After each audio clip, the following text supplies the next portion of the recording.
David, what way to round out the year? Obviously, so the European Tour's got launched in January, a big press conference.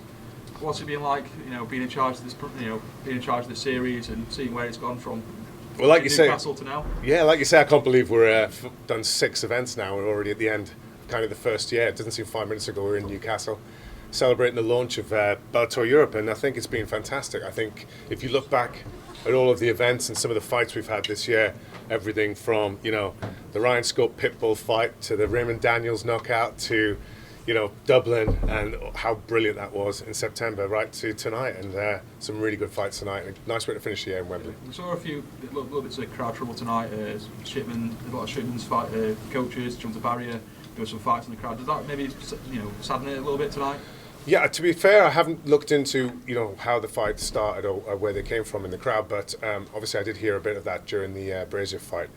As it's very rare in MMA, and it's something sad to see really, because I think we do a good job with MMA not to have that sort of thing going on, especially in the crowd. I mean, it's not so bad in the cage, but yeah, so I'll have to look into that some more. But there did seem some tensions out there. We saw rival promotion Cage Warriors. They've announced a lot of their dates for next year.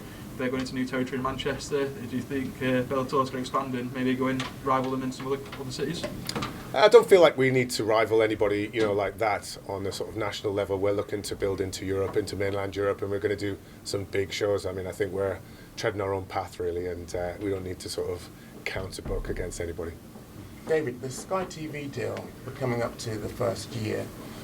First of all, from your point of view, just give us a situation report. How's it gone for you from your perspective? But secondly, are we going to see a renewal of the Sky deal?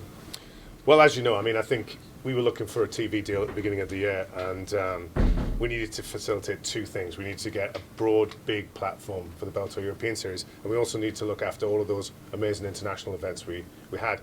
Getting it on Channel 5 was amazing. We've got, we've been on all year, prime time, terrestrial TV, which MMA just hasn't had before. We've had a year on the channel, getting out to a huge, broad audience. And then, of course, we had the issue of the internationals and where to put them with all their moving time zones. So Sky Sports came along, and that's a perfect fit. I think, to see us regularly mentioned on the Friday briefings and the news talking about international fights we've got, be it in Texas or Connecticut, all over the world, advertised on Sky News, I think it's fantastic, and then the broadcast itself is available to everybody. So for me, it's been a really good partnership. As you say, we're moving into next year, so there's lots of decisions and discussions to be had. I'm sure we'll have some news about where we'll be, but one thing's for sure, we'll be out there for everyone to see in the UK and the rest of Europe.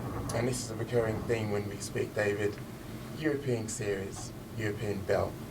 How likely is it that we're going to see a European belt tied to the European Series? At the moment, it's really not on the agenda. I think, for me, as I say, I don't really want the Bellator European Series to be some sort of second tier. I think what Bellator Europe does is it gives all the fighters over here, a pathway to fight for the belt and to be seen all over the world. I mean, tonight, all these guys were available on the app and on YouTube in America. So, they're getting to fight some great guys, and they're going to have the opportunity to move up the Bellator ladder and fight in America for the belt. So at the moment, for me, I think it's all about the belt and how you get there. I mean, you look at someone like MVP, the first thing he did after winning tonight was calling out Lima for another fight. He'd love to do that. And I think, at the moment, I wouldn't like to see him having one belt and then going for an international one. I think, there's one top of the mountain.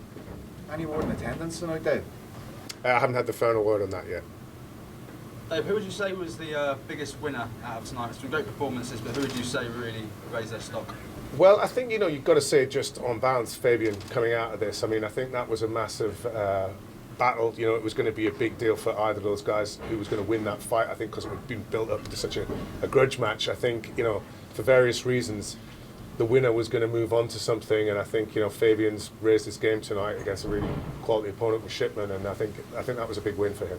How did you personally score that fight? Because there was a lot of controversy surrounding the 30-27. I think the interesting thing was it was really exciting. I think, as you say, everyone will have their own opinion. I think most of the people around me, just anecdotally, I think a lot of people had it fairly even going into the third.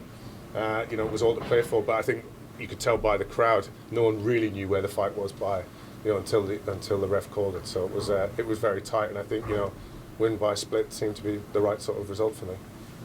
Michael had a short notice replacement fight tonight, and it was very important to keep on the cards. He's such a big name here, obviously.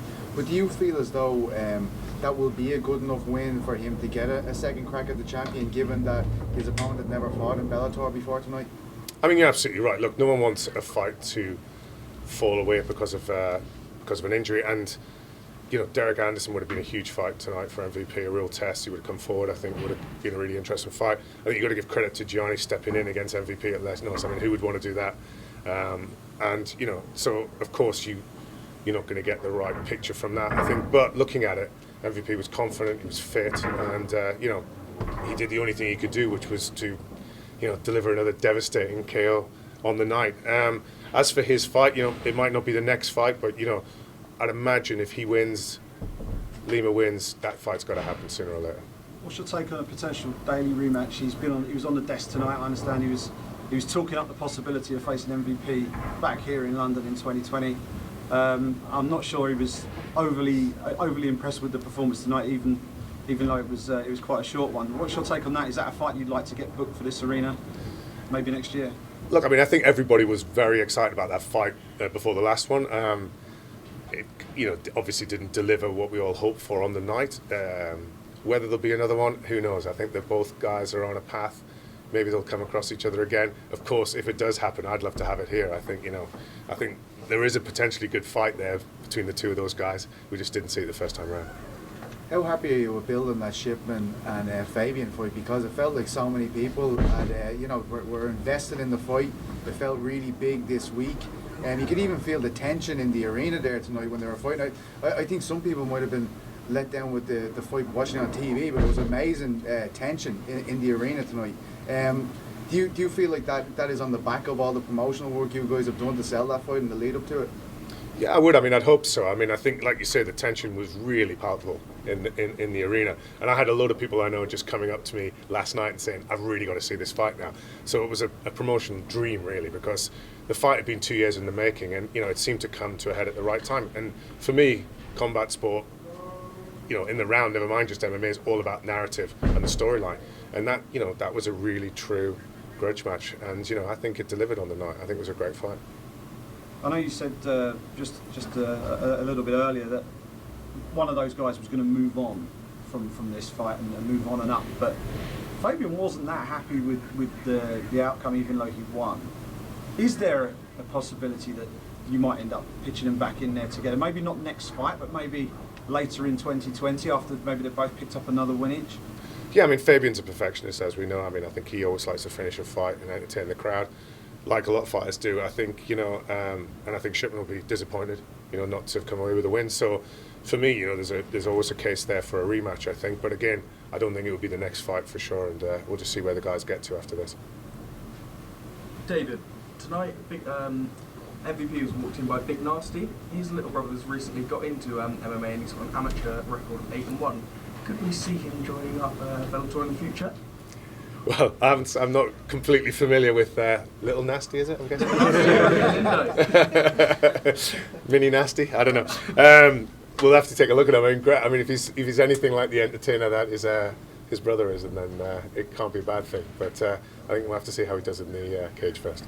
Speaking of surprise signings, were you guys aware that James Haskell was planning on going into I'm a Celebrity before you signed him? You know, look, you look at someone like James.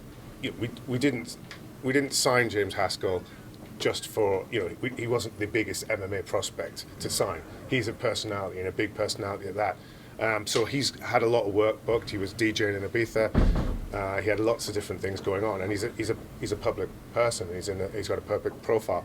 As for the jungle, I mean, look, he's going to be there for 3 weeks. It's not like he's getting drunk every night. As I said, the only thing we were worried about, you might come back a middleweight with the food rations out there. But you've got to respect James as an athlete. He's an elite athlete, and I've genuinely never seen anybody take something so seriously as this. You know, so you've got to respect his preparation. I guarantee when that guy sets foot in a cage, he will be 100% prepared. I've got no doubt about that. So, you know, he's going to do his public thing this week. I mean, he's been training right up to the day he went in there, and I'm sure he'll be fully prepared when he fights next year. Do you think it helps you guys then that he's in there because as you said, you're bringing him in to raise the profile? I mean, he's going to be on this huge show. A lot of people watch it. Like, is it a good thing for Bellator that he's on it? Hey, look, I mean, I'd like to think so. I mean, you know, it's not. We don't. As I say, we signed him for lots of reasons. Let's be honest. You know, there's a PR angle there, and it's all about bringing new eyeballs to the sport. And I think, you know, the fact that James is only 34, he's still got a lot of time. He's really, really excited about fighting. If he brings in another few 100,000 viewers because people now know him in the jungle. I mean, he was already quite a big star going into the jungle from his rugby career. If he's brought in some more fans and people who would like to know what he's doing, then, you know, it's no bad thing. Dave, do you think these are the right viewers though? Because there's kind of two schools of thought, really, isn't there? We've had things like KSI versus Logan Paul. And, you know, there's a lot of people saying that's going to bring a load more eyeballs to boxing. But do you think this is a realistic way forward for growing mixed martial arts by bringing people like James Haskell in? It's not the only way, of course, and I think, you know, it's different comparing it to boxing. Boxing's been established for, you know, over 100 years, so you know about boxing. I genuinely think there's people out there who do not know what MMA is, and there's people who haven't seen it yet. Now, obviously, we can't vet everybody who's going to tune in or find us from maybe, you know, James, but I'm sure if we can take a percentage of that away and show them a sport that maybe they're not aware of, then, you know, everybody's winning from our side. You're looking to grow the brand over here in Europe. You've got a big slate of events planned for 2020. What can we expect besides the regular haunts that, you know, Dublin, London? What else can we expect from Bellator? What's the next progression for you guys as you look to grow in Europe in 2020?